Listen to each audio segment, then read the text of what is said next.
ఇటీవల కాలంలో స్టార్ హీరోల సినిమాలు వివాదాస్పదమవుతున్నాయి. భారీ బడ్జెట్ తో ప్రతిష్టాత్మకంగా తెరకెక్కుతున్న సినిమాలో ఏదో ఒక కారణంతో చిక్కులో పడుతున్నాయి.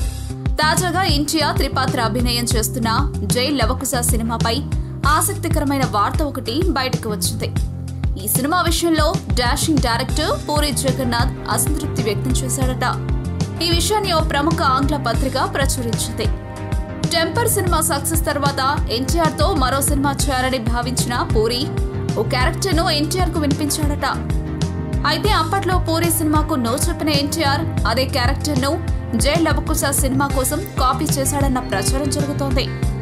ఇటీవలే విడుదలైన జై టీజర్ చూసిన పూరి ఇది తాను సృష్టించిన క్యారెక్టర్ అని, తన పర్మిషన్ లేకుండా ఆ క్యారెక్టరైజేషన్ కాపీ చేశాడని ఫీల్ అవుతున్నాడట. మరి ఈ వార్తలపై జై లవకుశ టీం ఎలా స్పందిస్తుందో చూడాలి.